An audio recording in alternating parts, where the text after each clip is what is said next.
Ahí tenemos el código QR. Váyanlo escaneando, por favor, para el momento en que inicie la presentación.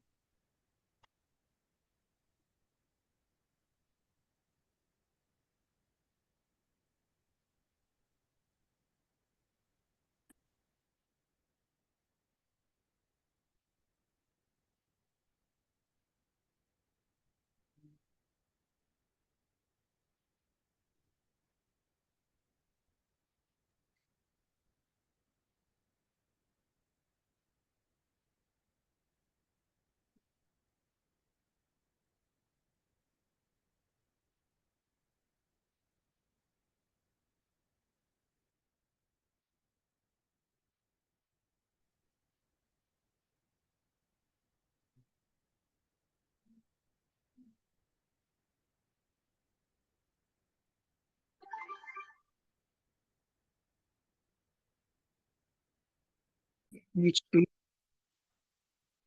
a esperar unos minuticos más, o unos 2, 3 minutos más para que escaneen el código y nos podamos ingresar y entrar. Entonces vamos con 6 participantes, esperemos que hayan un poquito más. 7:05 empiezo, bueno, Perfecto, doctor. Sí, porque estamos 45. Todos tienen que escanear el código, por favor. sí, no sé qué ha pasado, probablemente no han podido, pero no importa. Como 7, 8,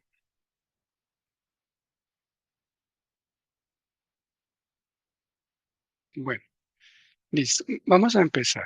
Van 9, listo, entonces empezamos.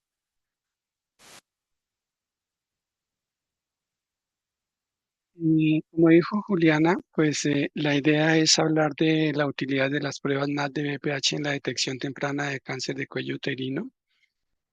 Como Juliana dijo, pues es una necesidad conocer un poco de lo que son las pruebas NAT y cómo fueron integradas dentro de la nueva guía de tamización de Colombia que se actualizó este año, que fue publicada recientemente y por la cual pues se está haciendo mucha fuerza para que pueda ser implementada en Colombia mucho más rápido de lo que han sido las guías anteriores. Para entrar en contexto, pues quiero que contesten esta pregunta inicialmente. La pregunta es si la captura de híbridos es una prueba de amplificación de señales de ácidos nucleicos NAT o no, y si es mediada por transcripción, que sería una de las tecnologías implicadas en la amplificación de ácidos nucleicos, transcripción mediada por transcripción. Faltan 3 segundos, 2. Bueno, entonces Lucrecia estuvo bien, Juliana, Luis Eduardo Rincón, gracias. La segunda pregunta es, en cuanto a rendimiento transversal, como prueba de tamización primaria, la prueba de DNA comparada con la prueba de RNA tiene una menor sensibilidad, una mayor sensibilidad, una menor especificidad o una mayor especificidad. Contestar por favor ahora.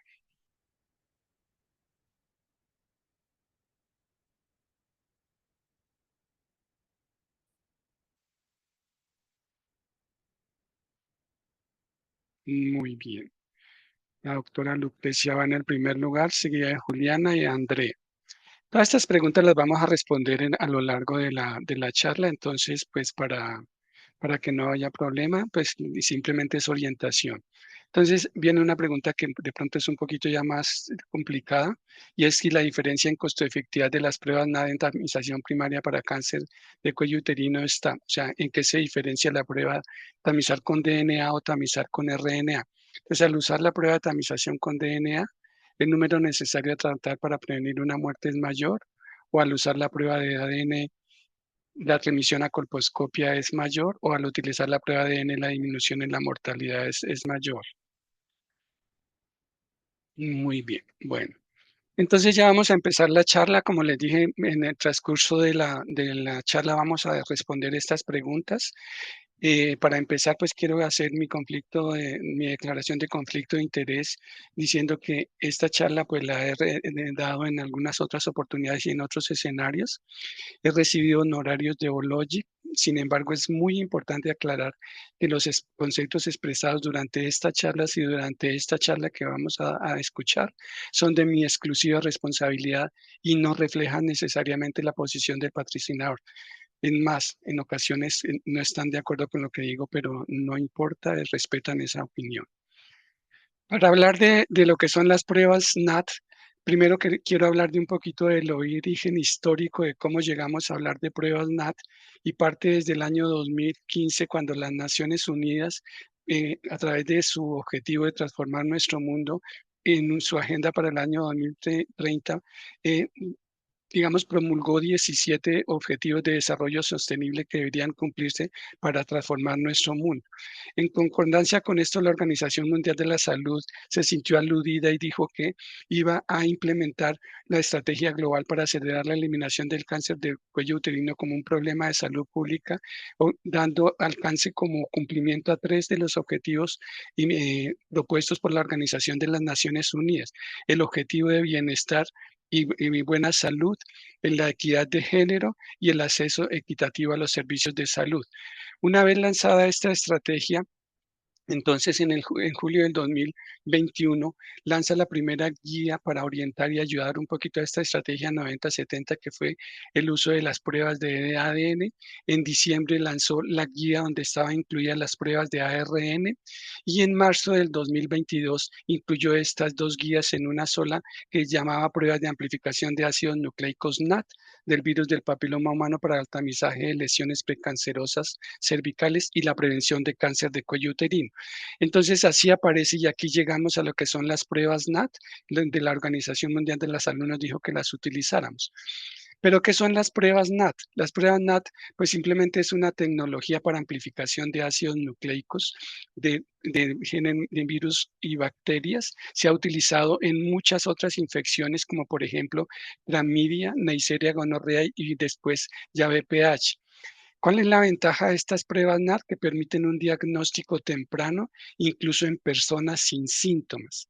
Tienen una ventaja y es que tienen una alta sensibilidad y especificidad. El diagnóstico es muy temprano, rápido y tienen una otra ventaja adicional y es que como no necesitan tanto material genético, pueden ser utilizadas para la recolección o detección de material genético en muestras diferentes como orinas, genitales, rectales y faringes. Son menos invasivas y tienen una ventaja muy importante con respecto a la citología y es que pueden ser aptas para autotoma y dan unos resultados muy rápidos en cuestión de minutos algunas de estas tecnologías, lo que las hace como candidatas ideales para hacer en el futuro las pruebas rápidas para detección de VPH. Hay básicamente 4 tecnologías utilizadas: la PCR que conocemos, la amplificación mediada por transcripción, que aquí identifica a DNA y aquí identifica RNA. ¿Cuál sería la utilidad de usar estas pruebas en salud pública? Es que aumenta la cobertura diagnóstica en poblaciones vulnerables, mejora el acceso a pruebas menos invasivas y favorece el diagnóstico y tratamiento oportuno de diferentes infecciones de transmisión sexual. Ese es el concepto de lo que serían las pruebas NAT. Ahora hablemos de cómo hacer el análisis para evaluar el rendimiento clínico de una prueba diagnóstica, como son las pruebas de tamización. Para entender un poco esta parte y para que es el desarrollo de la charla, cuando uno evalúa el rendimiento de una prueba diagnóstica, la puede evaluar en un momento determinado que sería el rendimiento transversal, es decir, cómo se le comporta la enfermedad para detectar verdaderos positivos, falsos positivos, verdaderos negativos o falsos negativos o verdaderos negativos de una enfermedad determinada o de una condición determinada. Este rendimiento transversal tiene unas ventajas, pero tiene unas desventajas. Las desventajas más importantes al hacer el análisis de rendimiento transversal es cuando hablamos de sensibilidad y especificidad para llevarnos hacia ese contexto.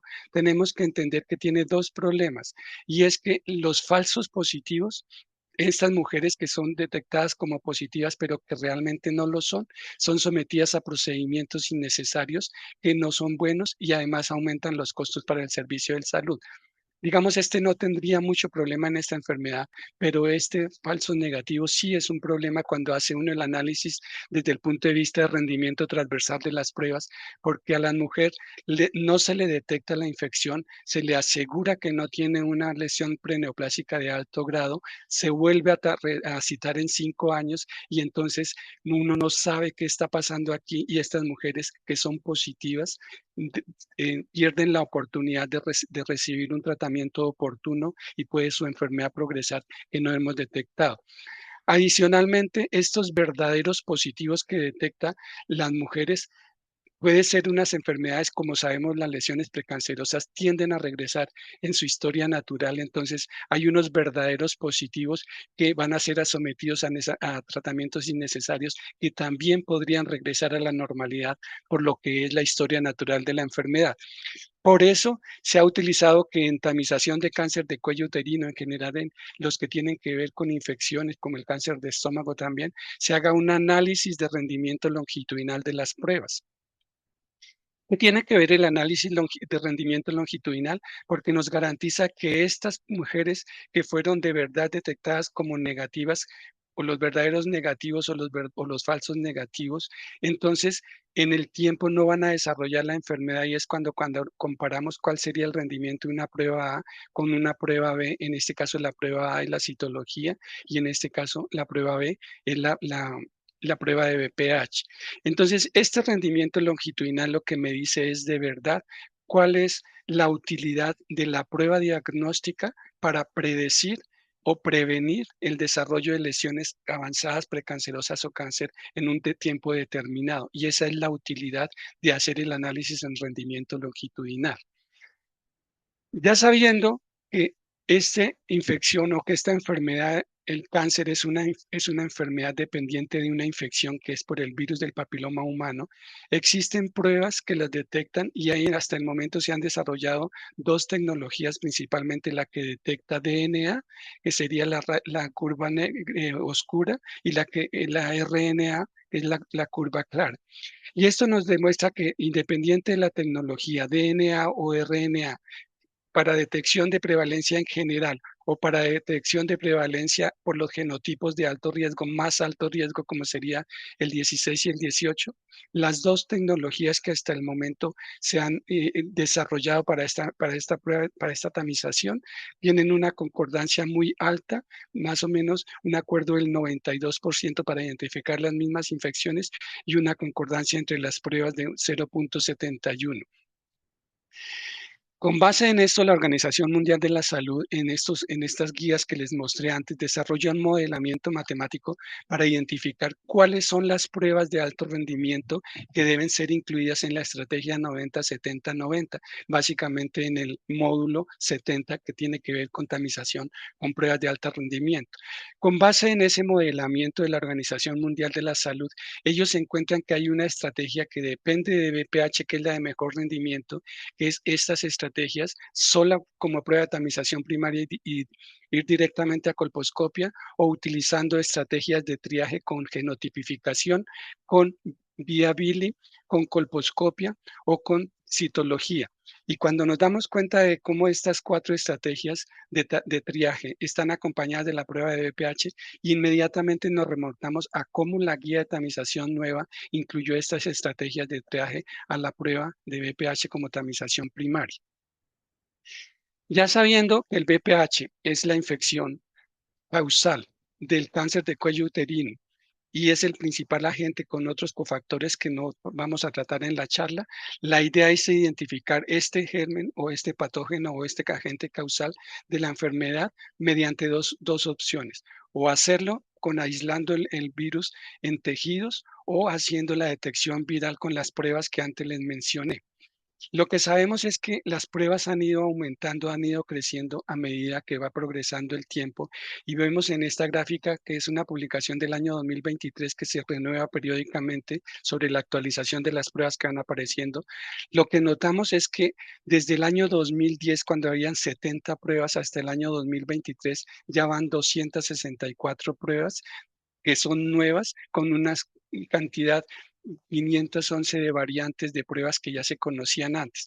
Pero como nos muestra esta gráfica, el, azul, el rojo, son las pruebas que no han sido validadas para utilidad clínica y entonces viene la duda de si tengo tantas pruebas, pero la mitad no están validadas para uso clínico o con su rendimiento clínico, ¿cómo hago para saber que las pruebas que me están vendiendo o que yo estoy pudiendo utilizar en los escenarios donde yo trabaje están validadas y son buenas o no? Pues existen dos criterios que deben ser tenidos en cuenta para mirar si esas pruebas, esa cantidad de pruebas que aparecen tienen una validez clínica internacional con estos criterios de Meyer del 2009, donde se comparan las pruebas con las de captura de híbridos y se mira la sensibilidad relativa, la especificidad y la reproducibilidad intralaboratorio de esta candidata nueva a prueba de tamización comparado con lo que es la captura de híbridos. Si esta prueba hace genotipificación, se puede utilizar el protocolo Valgen que apareció más o menos desde 2015, que es muy parecido a los criterios de Meyer, pero que se utiliza para pruebas que hagan genotipificación.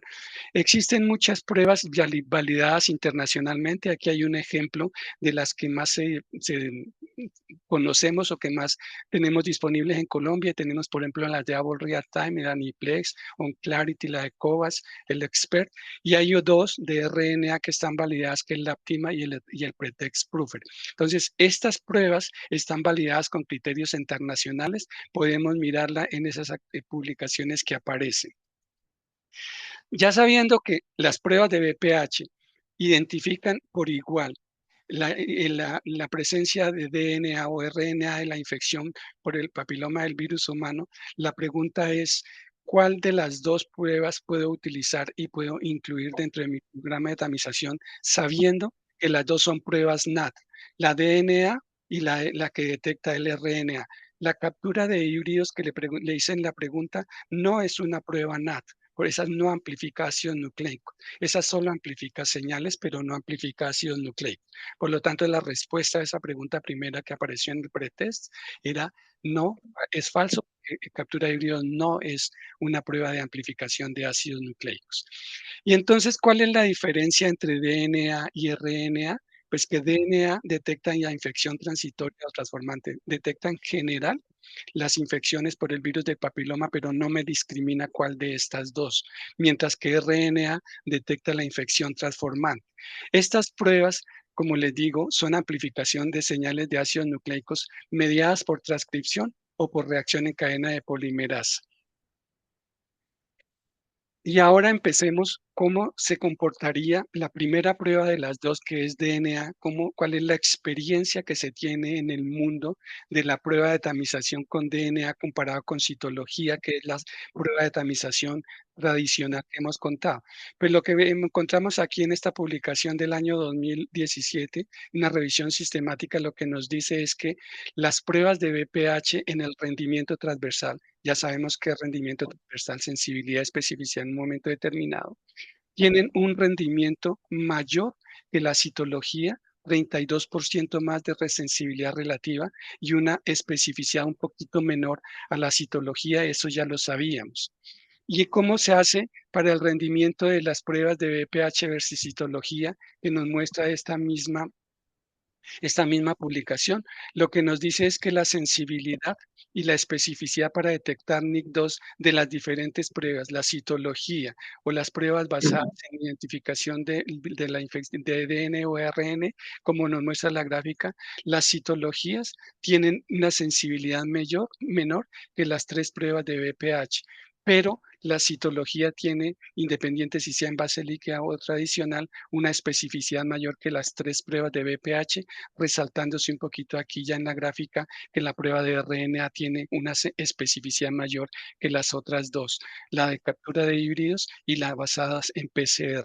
Aquí están las diferencias, más o menos tienen entre un 18 a un 50% de sensibilidad mayor, pero la especificidad tiene más o menos entre un 10 a un 5% menos especificidad comparado con la citología. Como les he mostrado, hay una publicación muy linda que es esta, que es un metaanálisis en red que compara todas las estrategias que todas las estrategias posibles, las combinaciones posibles, donde se hace tamización primaria con la prueba de BPH y va directo a colposcopia, o se hace con prueba de BPH, DNA o RNA, se hace genotipificación o triaje con cualquiera de las estrategias que les mostré en las diapositivas anteriores. Y este metaanálisis nos dice cuál sería el rendimiento con diferentes estrategias de triaje de las pruebas de DNA y las pruebas de RNA. Cuando se comparan las pruebas en general, nos muestra que para mostrarles esta curva de que no manejen un poquito de epidemiología, la mejor prueba es la que está aquí cerca al 1 y las mejores pruebas son porque detectan los verdaderos positivos y los verdaderos negativos casi el 100%. Como vemos en la gráfica, esto que corresponde a las estrategias basadas en citología, las estrategias basadas en detección de ADN son mejores como pruebas diagnósticas y ya cuando se especifica lo que vemos, las basadas en PCR son superiores a las basadas en citología y sí, las basadas en RNA también son superiores en citología. Esta publicación lo que nos demuestra es que todos los estudios que han aparecido han demostrado la utilidad o el beneficio de tamizar con pruebas de PCR, con pruebas que identifiquen DNA o RNA. Ahora, ya no es suficiente saber que tienen una sensibilidad y una sensibilidad mayor y una especificidad menor. Lo importante es cuál de las dos pruebas, BPH basado en detección de ADN o la citología, nos garantizan una mejor prevención de cáncer o lesiones precancerosas a largo plazo. Esta publicación de la IARC del 2020 hace un resumen de estos ensayos clínicos que están aquí, que son ensayos clínicos que han evaluado la diferencia a largo plazo. En este caso está más de 4 años, 5 años de tamizar con pruebas de BPH al comienzo versus citología. Y aquí lo que nos dice es que la prueba de BPH en la primera ronda detecta más lesiones de alto grado, un 52%, pero a largo plazo, la prueba negativa tiene un 49% menos de tener un NIC3 a largo plazo, o sea, previene un 49% más en el desarrollo de lesiones precancerosas o cáncer a largo plazo. Y ahora, esta publicación que es muy, muy bonita, que está publicada recientemente, lo que nos muestra es ¿cuál sería la diferencia entre la tamización con ADN de BPH y la citología? Dice que previene el cáncer de cuello uterino un 34%, el adenocarcinoma un 51%, el riesgo de cáncer un 86% y la tasa de incidencia de lesiones preneoplásicas o cáncer a largo plazo es mucho menor, como nos lo muestra aquí. Cuando se tamiza con BPH, la tasa de incidencia es 1.3 por 100.000 y la tasa de incidencia con citología es 9.1 por 1000. Y el riesgo de carcinoma a largo plazo utilizando eh, la prueba de triaje negativa, es decir, cuando DNA o RNA es positiva, pero la citología o el vía bilis son negativos, mire lo que nos da. Si la citología es ASCUS y el ley debajo con BPH negativo, el riesgo a 8 años es del 27.5 desarrollar cáncer. El intervalo de confianza, pues obviamente es significativo. Si la prueba de BPH es positiva, y lo que quiero que miren acá es muy interesante, porque si la prueba de BPH es positiva, pero la citología es negativa, que es lo que hacemos en nuestro programa de tamización, la podemos dejar en seguimiento, el riesgo a 8 años es del 79 por 100.000 personas año de cáncer de cuello uterino. Pero si el riesgo, si la prueba de BPH es 16, 18 positiva y la citología es normal, mire cómo se dispara el riesgo a 8 años, 318 por 100.000 personas año. Pero si son otros BPH de alto riesgo, el riesgo se disminuye o no es tan alto como los otros a 9 por 100.000 personas año. Quiero que miren esta diferencia de estas dos, porque ahí es lo que justifica por qué en detectar DNA o RNA de BPH 16 y 18 va directamente a colposcopia y no va a citología, porque corre este riesgo de que la citología salga normal y el riesgo a largo plazo sea alto. Y este dato nos presenta esta publicación muy interesante porque nos muestra que la persistencia de la infección en estos casos que fueron positivos con citología negativa, el VPH sigue persistiendo a los 3 años, un 53% y un 39%, lo que nos da o nos alerta a lo que significa la persistencia de la infección por VPH incluso a los 3 años. Ya tenemos lo que es el DNA, ahora miremos cómo es el RNA. Entonces, comparado con RNA, la citología, pues tiene el RNA tiene una mayor, la citología tiene mayor proporción de falsos negativos, 20 versus 2, perdón, aquí me equivoqué. Las mujeres con citología inicial tienen un riesgo mayor de desarrollar NIC3 a largo plazo. Mírelo, acá está. Como la citología tiene un riesgo mayor a medida que pasa el tiempo, casi 63% más, comparado aquí, mucho más que el riesgo de lo que es la prueba de VPH negativa en un momento determinado. Y en comparación con la citología negativa, una prueba de RNA negativa reduce el riesgo de NIC3 en un 64%, que es lo que nos muestra aquí cuando se compara el seguimiento a 9 años de lo que significa una prueba de RNA negativa al comienzo comparada con una citología negativa, y vemos que se comporta igual. Cuando analizamos aquí la sensibilidad, que sería el rendimiento transversal, pues lo que vemos es que definitivamente la prueba tiene una sensibilidad mucho mayor que la citología, pero la especificidad es menor. Y eso es muy importante cuando miremos más adelante lo que significa tener esa especificidad mayor. Ahora ya esta publicación lo que me orienta es cuál es la diferencia entre sensibilidad transversal, o sea, el rendimiento transversal cuando comparamos ya DNA con RNA. Cuando comparamos DNA con RNA, lo que vemos es que la sensibilidad de la prueba de RNA es un poquito menor, pero casi igual que la sensibilidad de la prueba que detecta DNA. Pero tiene una ventaja, que es esta especificidad un 3% mayor. Y aparentemente uno diría, pues no es insignificativa, pero cuando utilizamos estudios de costo-beneficio nos vamos a dar cuenta que esta Doctor, especificidad, a favor, señora. doctor, ¿puede parar y volver, salir y volver a entrar porque alguien le rayó la presentación con un celular?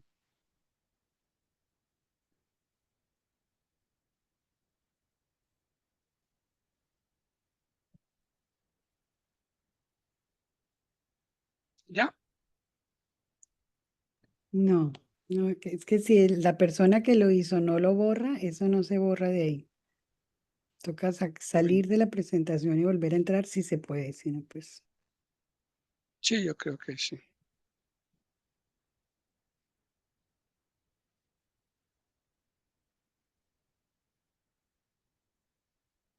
Mientras se solventa esta situación técnica, los invitamos a que envíen sus preguntas a través del chat.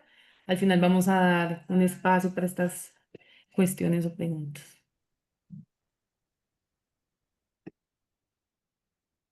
Tal vez toca dejar de compartir y ahí sí. ¿Sigue igual? Es que no sé. Ya, Doc, intentemos compartir otra vez y por favor los que tienen celular tengan cuidado porque rayan la presentación.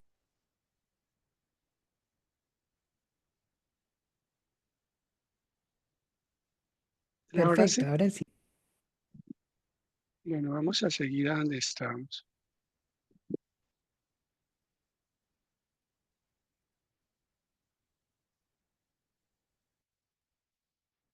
Bueno, entonces como les contaba aquí, pues la diferencia entre la prueba de RNA con la de DNA está a favor de la especificidad un poquito mayor de la prueba de RNA. Cuando evaluamos el rendimiento longitudinal de las pruebas de DNA versus RNA, lo que encontramos es que el rendimiento a largo plazo de las dos pruebas es similar. Aquí hay 4 estudios que nos han hecho la evaluación del rendimiento longitudinal de las pruebas. Este FOCAL, que es un estudio canadiense, este GAST, que es un estudio alemán, el estudio italiano y el Serviva, que es un estudio de Irlanda. Los 4 estudios coinciden en que el rendimiento, es decir, la tasa de detección de lesiones de alto grado de 3, 5, 10 años es similar para las dos pruebas. Por lo tanto, la conclusión que podemos decir aquí es que en rendimiento longitudinal, DNA y RNA son iguales. Y entonces esto se traduce también en la sensibilidad longitudinal, pero esta diapositiva la traigo para resaltarle que la sensibilidad, independientemente de los grupos que hagamos el análisis de sensibilidad o por subgrupos, la sensibilidad de las dos pruebas a largo plazo o sensibilidad longitudinal es similar, como lo vemos acá. Lo vemos acá en las de 25 a 29 años y en las mayores de 30 años. Pero tiene una ventaja también muy importante, y es que la especificidad de la prueba de BPH en todos los grupos es mayor, pero específicamente se hace mucho más evidente en las mujeres mayores de 30 años. Por lo tanto, esta especificidad consistentemente mayor, sobre todo en las mujeres de mayor de 30 años, permite reducir los falsos positivos y evitar intervenciones necesarias como colposcopia, pruebas de tamización, biopsias y tratamientos innecesarios. La duda surgía cuando la OMS saca estas guías es si estas guías, esta prueba de RNA podría ser utilizada en el mismo intervalo de tamización que la prueba de DNA que ya conocíamos de 5 años para mujeres hasta los 50 años y en algunas poblaciones hasta de intervalos de 10 años para mujeres mayores de 50. Ellos hacen estas publicaciones y lo que encuentran es que la detección de cáncer en la primera ronda es similar y en la segunda ronda a 5, 4 o 3 años, no importa lo que sea, las tasas de detección se comportan iguales. Y aquí está el riesgo a 5 años de tamizar con prueba negativa de RNA al 1.1 por 1000, 1.5 cuando se tamiza con DNA y la prueba es negativa, y el riesgo de cáncer cuando la prueba negativa de RNA 4.7 y cuando se tamiza con DNA 8.7 es la tasa de incidencia de cáncer a 5 años, pero con una diferencia no significativa. Aquí lo que nos permite decir es que podemos hacer, dado ese bajo riesgo de detección de lesiones de alto grado a 5 años, podemos utilizar el mismo intervalo de tamización con pruebas de DNA o con pruebas de RNA. Y entonces, ya sabiendo que son buenas, teniendo en cuenta que en rendimiento transversal, la prueba de DNA y la prueba de RNA son superiores a la citología y que en rendimiento longitudinal me garantizan una mayor tranquilidad para las mujeres y para los médicos porque son verdaderos negativos y las tasas de lesiones de alto grado a 5 o 10 años son mucho menores que con la citología. Cualquiera de las dos pruebas que utilicemos, ya sabiendo que se parecen, tanto en rendimiento transversal como en rendimiento longitudinal. Por eso es que en la guía colombiana se incluyó esta prueba de tamización para Colombia. También se incluyó, y es muy importante que sepan, como que estas pruebas podían ser recolectadas por autotoma. Y se recomendó que podrían ser por autotoma porque los estudios nos permiten recomendarlas. Esta publicación de Arvin en el año 2018 lo que nos dice es que cuando utilicemos pruebas de amplificación de ácidos nucleicos recolectadas por autotoma, preferiblemente hagamos con la tecnología PCR que tiene un rendimiento mayor que cuando se hace por sola amplificación de señales como es la captura de híbridos, como nos lo muestra aquí la gráfica y como nos muestra esta curva ROC aquí a la derecha, donde vemos que esta es las pruebas por autotoma con captura de híbridos y estas son las pruebas por autotoma con PCR que son exactamente iguales, en este caso en la línea amarilla las recolectadas por personal de salud y mire la diferencia de estas dos. Cuando se preguntarían es con cuál dispositivo de los que están disponibles lo puedo hacer, lo que encontramos aquí es que lo podemos hacer con hisopos, con cepillos o con tampones, porque no importa cuál de los tres kits o de los dispositivos utilicemos para la reconstrucción, no se modifica el rendimiento de la prueba. Lo importante es la tecnología que utilicemos para identificar el ADN del virus del papiloma humano. Y ahora, ¿qué publicaciones sustentan para utilizar la prueba de ARN en autotoma? Esta publicación del año 2022 de ARPIN, basados en 5 estudios que se han hecho acá, lo que encuentran es que la autotoma con pruebas que identifican ARN tienen una menor sensibilidad comparada con las del personal de salud. ¿En qué proporción? Más o menos un 16%. La especificidad relativa también es muy parecida, que sería vuelve a sustentar cuál es la ventaja de RNA, que tiene una especificidad buena. Y para NIC3, la sensibilidad también es más baja, es mucho más baja. Por eso la Organización Mundial de la Salud, en su guía del 2021, esta publicación aún no existía, pero sirvió como base para esa guía, concluyó que aunque la toma identificando RNA es una alternativa viable, su sensibilidad sigue siendo inferior a la toma realizada por personal de salud, por lo tanto en ese momento no se recomendaba. Pero han aparecido nuevas publicaciones como esta que apareció la semana pasada, en julio 8, que es publicada en España, que se llama el HP Validate, que nos muestra perdón, este no es de España, este es de Inglaterra, donde en un estudio muy grande con 4.700 mujeres en diferentes partes de Inglaterra, utilizando 3 dispositivos o 3 kits para recolección de la muestra por autotoma, este que es el Copan, que es el FloxSwap, este que es el multitest de Aptima del RNA y este que es el Evalin, nos muestra que los dispositivos en general tienen una prevalencia del VPH, identifican VPH en un 11%, una sensibilidad relativa comparado con el personal de salud muy parecida, mire, 0,94, una sensibilidad como un 6%, al que menos bien le va es al Evalin, que es cuando se utiliza tecnología mRNA para leer las muestras, el FloxSwap, que es utilizando RNA es muy bueno, y el multitest, que es para identificar RNA, también son muy buenos. Y la especificidad relativa es buena, es muy parecida a la tomada por personal de salud. Por lo tanto, con base en ese estudio, uno podría decir que los dispositivos de recolección de la muestra parecen ser importantes y parecen ser asociados a una u otra prueba. Estas, por ejemplo, pueden ser más útiles cuando se hace pruebas para identificación del ARN de VPH. Ahora, las pruebas estas pruebas están en el sistema de salud colombiano, y aquí están estas pruebas utilizada lo que les acabo de decir en las mujeres de 30 a 65 años para la población general y de 25 a 65 en mujeres que viven con VIH, recolectadas por personal de salud. Lo hacen en esta publicación, que es la guía que apareció recientemente, la nueva guía de práctica clínica, pero también está en esta que es las orientaciones para la incorporación de la técnica de autotoma, que también apareció en este año y que nos autorizan a utilizar las pruebas de VPH básicamente en 3 escenarios: como prueba de tamización primaria, como prueba de seguimiento cuando la prueba es negativa o cuando la prueba de triaje es negativa. Cuando la prueba es positiva, nos hace utilidad como una prueba de cura, un test de cura en aquellas mujeres que, luego de surtir estos algoritmos, que les voy a mostrar 2 ejemplos, son tratadas para una lesión de alto grado.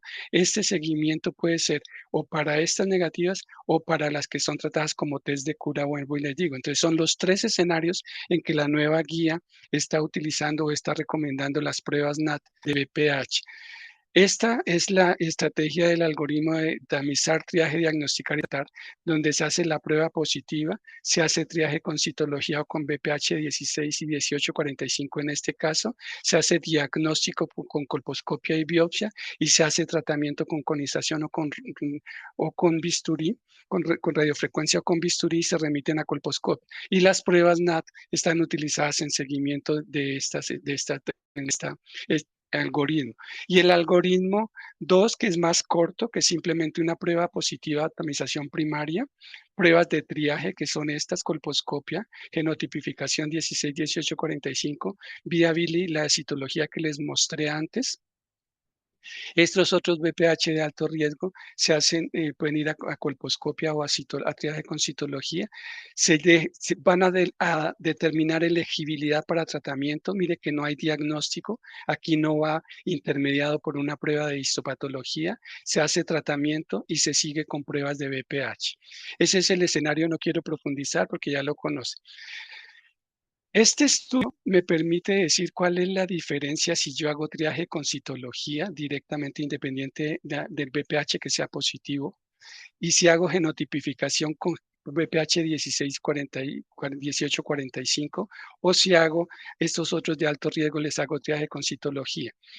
Aquí lo que vemos es que si yo hago triaje con citología directamente independiente del genotipo de BPH, si lo hago con DNA, vamos a tener mayores remisiones a colposcopia comparado con la pruebas de RNA, mayores pruebas de seguimiento a los 12 meses con las pacientes que fueron negativas, mayores positivas con triaje negativo.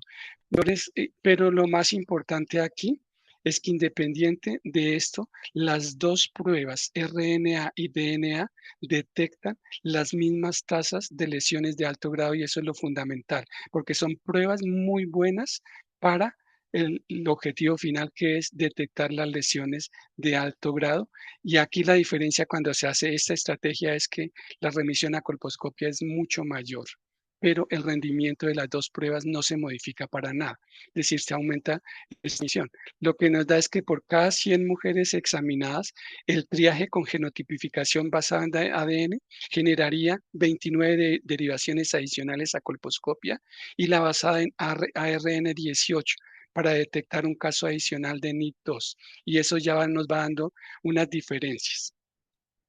Entonces, hasta aquí, digamos que hemos colocado como, o hemos ya detectado que las dos pruebas de ADN y ARN para el BPH son exactamente iguales con unas pequeñas diferencias, que lo importante es que sean pruebas validadas con criterios internacionales y que pueden ser utilizadas, tomadas por el personal de salud o autorrecolectadas por la paciente en diferentes escenarios rurales o urbanos, como nos los dan las orientaciones del ministerio. Para decidir por cuál de las dos pruebas podría ir en un sistema de salud o un determinado escenario, la Organización Mundial de la Salud en esta guía del 2021 nos hizo un modelamiento matemático con base en datos poblacionales, tomó una corte hipotética de 100,000 mujeres, evaluó las diferentes estrategias de RNA directo a colposcopia, aquí con triaje con viability, triaje con colposcopia o triaje con citología. Analicemos la que más utilizamos en Colombia, que es triaje con citología. Si hacemos tamización con DNA como prueba primaria, la mortalidad por cáncer se disminuye un 4% más que si se hace con RNA, pero a costa de aumentar los tratamientos por cáncer 22.300 contra 15.900 y se necesitan 26 tratamientos para prevenir una muerte y 20 mujeres para tratar para prevenir una muerte. Por lo tanto, la Organización Mundial de la Salud recomienda cualquiera de las dos pruebas con un intervalo de 5 años. Con base en eso, nosotros o yo personalmente hice un análisis de costo-beneficio de cómo le iría con base en estos datos que nos da la Organización Mundial de la Salud, donde la diferencia de la prueba de RNA es la especificidad en rendimiento transversal, cómo le iría al sistema esa diferencia en cuanto a disminución de procedimientos de tamización con pruebas de BPH, las pruebas de triaje, las remisiones a colposcopia. ¿Cuánta plata se ahorraría por tipo de procedimiento y cuál sería el impacto económico total por reducción de intervenciones necesarias y mejor uso de recursos si utilizamos la prueba de RNA en conjunto o en reemplazo de la prueba de ADN que ya conocemos en tamización primaria? Este sería el escenario que se utiliza. Y por favor tengan en cuenta que este es un análisis de costo-beneficio, no es de costo-efectividad, que tiene un análisis diferente. Este costo-beneficio lo que me dice es básicamente esto: cuántos son los ahorros y cuál es el impacto económico en un sistema de salud de una determinada intervención. ¿Qué datos tomé? Para hacer el cálculo de cómo le iría a la prueba si está incluida dentro del programa de tamización de Colombia, tomé los datos de una EPS, perdón, que es la más grande de Colombia, que tiene una cobertura nacional en el 99.2% de los municipios, que para el año 2023 tamizó una población objetivo de 2.260.000 mujeres y le hizo 95.000 pruebas, que correspondía a una cobertura del 4% de esta población. Y ellos se propusieron para 2024 hacer una cobertura del 65%, como el gobierno promulgó que deberían ser el objetivo para tamizar 65% con pruebas de BPH. Estos son los costos reales, lo que le costó a esa EPS en el año 2023 tratar las lesiones preneoplásicas, lesiones de alto grado, las conizaciones básicamente, y cuánto le costó al sistema, a esa EPS, tratar un carcinoma invasivo. En ese año 2023 detectaron 804 casos de lesiones de alto grado y 570 casos de cáncer invasivo. Mire la tristeza, casi igual. Pero el costo, mire la diferencia tan grande. En pesos colombianos, aquí está en dólares, le costó cada paciente tratada por un ley de alto grado 8.250.970 pesos. Y cada paciente que fue tratada por carcinoma invasivo le costó a esa EPS 56.903.886, lo que nos da la importancia de hacer una tamización oportuna, ampliada, con una cobertura grande y con una prueba de tamización que sea de alto rendimiento. El costo total, y mire, quiere esto, lo que le costó tratar estas 804 pacientes fueron 6.633.530.640. Y aquí le costó 32.000 millones. Entonces, ¿cuánta plata se gastaron aquí atendiendo a esta paciente, esta EPS? Y como vuelvo y les digo, son datos reales. Entonces, con base en esos datos y en lo que le costó a esa EPS una consulta de enfermería, una citología de seguimiento, una biopsia, una colposcopia, un BPH, incluida la toma, el seguimiento, la entrega de resultados, cuánto le costó el tratamiento por cauterización, cuánto una conización y cuánto una conización ya con braquiterapia.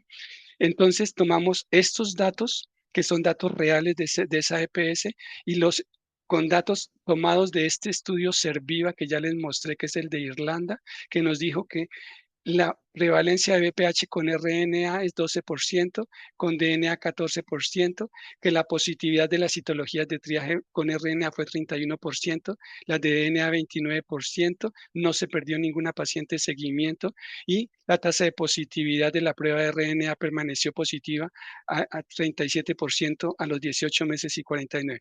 Con base en esos dos datos, lo que encontramos es extrapolado al sistema, a la estrategia de tamización con triaje en Colombia. En la ronda número 1 se reduce 5.5% las remisiones, las citologías de triaje, 5.5% las colposcopias, las remisiones a colposcopia, se disminuye 15.1% las BPH positivas al mes 18, las que fueron positivas con pruebas de triaje negativo.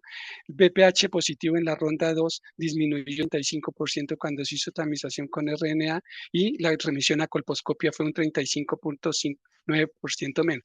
Cuando se suman las dos rondas, ronda 1 más ronda 2, lo que encontramos aquí es que el número de pruebas de BPH es menor con RNA, el número de citologías de triaje es menor, el número de colposcopias es menor y los costos por prueba de BPH es menor.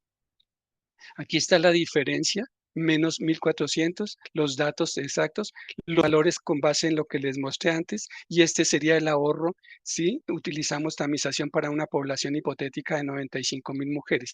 Lo que nos significa esto es que en Colombia la incorporación de la prueba de RNA del BPH en comparación con la prueba de DNA permitiría un ahorro estimado de 630 millones por cada 100.000 mujeres tamizadas, gracias a la reducción de pruebas de tamización, triaje y procedimientos como les mostré acá, y es la ventaja que se hace el modelamiento. Existen muchos estudios internacionales que muestran lo mismo, por ejemplo este de Inglaterra, el de estudio en Francia, el estudio que muestran ahorros grandes cuando se hace incorporación de la prueba de RNA tamización, básicamente a expensas de disminución en el número de colposcopias, pruebas BPH y citologías. Y más en Portugal y en Ontario también, todos coinciden en que el sistema se ahorra más plata si se introduce la prueba de ARN comparada con DNA, y la diferencia está en el número de colposcopias menos, en el número de citologías de triaje menor y en el número de pruebas BPH que se necesitan para hacer, más o menos el 16% de colposcopia. ¿Cuáles serían las conclusiones? Entonces me permito mostrarle esta tabla para que sería la conclusión final, y es que ¿qué tipo de infección detecta la prueba de DNA? Transitorias y transformantes. La prueba de RNA, infección transformante. ¿Cuál es la sensibilidad de las dos pruebas? Son altas en los dos casos comparado con la citología. La especificidad es moderada en la prueba de DNA y es alta, mayor que la de DNA en la prueba de RNA. ¿Cuál sería la utilidad en tamización primaria? Esta es recomendable en estrategias para ampliar cobertura y oportunidad de acceso, y esta es ideal cuando se requiere alta especificidad y eficiencia en enfoques de triaje. ¿Cuál sería el impacto sobre triaje? Mayor número de pruebas de triaje y colposcopias de las pruebas NAT de que identifican DNA comparado con la prueba de RNA, que es menor, menos número de pruebas de triaje y remisiones. La costo efectividad es una alta cobertura si las pruebas tienen menos costos que la prueba de RNA, porque no sabemos a cuánto va a llegar, y la prueba de RNA le da ahorros para el sistema de salud por reducción de procedimientos innecesarios. Y está recomendada la prueba de DNA para programas masivos de tamización, áreas rurales y remotas por autotoma vaginal, igual la prueba de ARN. ¿Cuál sería el beneficio esperado? Una mayor cobertura poblacional cuando se compara con citología y cuando la RNA reduciría sobre tratamientos y costos para el sistema de salud. Y eso era lo que les quería mostrar. No sé si hay alguna pregunta. Eh, Claro que sí, doctora Maya. Muchísimas gracias. Definitivamente es un tema bastante interesante y con el advenimiento, insisto, de la nueva guía, la tecnología Pruebas NAT, que hace alusión a estas pruebas de RNA, pues hace necesario que hagamos estos espacios de socialización. Tengo varias preguntas que lo voy a ir aquí remitiendo en estos minutos que nos quedan de la sesión. Y la primera es, dado que ya en la nueva guía se habla de pruebas NAT y se incluyen pruebas de RNA, ¿conoce algunas estrategias de implementación que están haciendo los organismos gubernamentales, el ministerio, las instituciones públicas o privadas? ¿Cuántas instituciones o cuántos hospitales realmente tienen esta tecnología de pruebas NAT, pero específicamente de RNA? Bueno, esta prueba de RNA no existía en las guías anteriores. Es una prueba que se incluyó para Colombia solo en la guía nueva. Como no existía en las guías anteriores, esta prueba no está disponible en Colombia, pero sí está disponible en muchos países, como les mostré allí, Francia, Canadá, Inglaterra, pero en este momento apenas empieza a implementarse esta guía y salga como una norma y las EPS acepten o incluyan dentro de su portafolio de servicios la prueba de RNA, se tiene que ya tener una disponibilidad. Lo que sé es que ya se están haciendo aproximaciones para traer las pruebas de RNA a Colombia. Están básicamente mirando es todo lo que tiene que ver con INVIMA y cómo sería el precio de incorporar estas pruebas en el sistema de Colombia. Porque lo que les mostré, el análisis de costo-beneficio, se deduce de que si las pruebas de RNA son rentables para el sistema como les mostré, pero si llegan al mismo precio de la prueba de DNA, o un poquito, un 10 o un 15% por encima del valor de la prueba de DNA, siguen siendo costo efectivas para el sistema. Pero hasta el momento no existe ninguna, no están disponibles en Colombia por el momento, porque no existían en las guías anteriores. El reto es Perfecto. implementarlo. Eso, tenemos una segunda pregunta. Dado que en diferentes regiones de Colombia se quiere implementar la autotoma como una estrategia de tamización factible, sobre todo para esas poblaciones difíciles, en Colombia necesitaríamos validar esta tecnología de RNA por autotoma antes de definir su uso. Lo que yo no creo, o sea, uno puede asumir que la prueba de RNA, digamos, ¿cuáles son los contras de utilizar RNA como autotoma? Que dicen que la tecnología de RNA es más inestable y se puede degradar más el BPH. El DNA lo que ha demostrado es que tiene una estabilidad hasta un mes después de recolectada la muestra. Puede recolectarse por diferentes dispositivos, como lo mostré, que es cepillos, hisopos o tampones, y no hay necesidad de embeberlo en un medio de transporte, sino se puede transportar como seco. Esa estrategia, digamos, ese procedimiento parecería que no favorece el RNA y sí sería una muy buena alternativa y una muy buena estrategia validar la prueba de RNA en Colombia y sobre todo con qué tipo de dispositivo, porque como les mostré, el Evalin no es tan bueno para el RNA como los otros dos, de pronto por el tipo de muestra que recolecta o algo. Pero sí es indispensable hacer los estudios y es una invitación a que todos los que puedan hacer investigación, ese sea uno de los próximos protocolos de investigación. Otra pregunta aquí que hace el público, ¿existen pruebas rápidas que tengan tecnología RNA? Que yo conozco por ahora no, solo están las pruebas de DNA. Hay otra pregunta aquí en el chat. Ibel, buenas noches. Excelente charla, doctor. Tengo una pregunta. En mi consulta he tenido 10 pacientes mayores de 30 años con ley de alto grado con BPH-DNA negativo. El diagnóstico se hizo porque se tomaron citología con alguna alteración. Si nos hubiéramos guiado solo por la guía por BPH negativo, la hubiésemos citado en 5 años. No sé cuál sea su experiencia. De acuerdo, y como les mostré, la clave es que qué tipo de BPH es, digamos, positivo al comienzo. Y lo que tiene que ver aquí parece es que las pruebas que identifican o que detectan BPH o DNA de BPH o RNA de BPH, sobre todo el DNA de BPH que les comento, tiene que ver con la carga viral, porque las pruebas tienen digamos, unos puntos de corte donde detectan la carga viral. Probablemente ese caso que está comentando el doctor tenían infecciones con carga viral baja que no fue detectada por la prueba, pero realmente eran persistentes. Y después, pues estas cargas virales se hacen altas y desarrollan todo el proceso que está. Pero sí es usual, no existe ninguna prueba perfecta. Lo como les mostré, el riesgo de lesiones de alto grado a largo plazo con las pruebas de RNA está alrededor del 1 por 100.000, o sea que existe el riesgo y ya está ahí, está dentro de lo que el doctor dice. Lo ideal es combinar, pues obviamente, una prueba muy buena, que en este caso sería la RNA, y ese es un problema del rendimiento de las pruebas. Pero sí, sí, sí, sí he tenido casos similares y muchos compañeros han tenido casos similares. Gracias, doctor. Tenemos dos preguntas en aras del tiempo. En el chat nos dicen, ¿podría ser útil la prueba de RNA en pacientes con persistencia viral con citologías y biopsias negativas?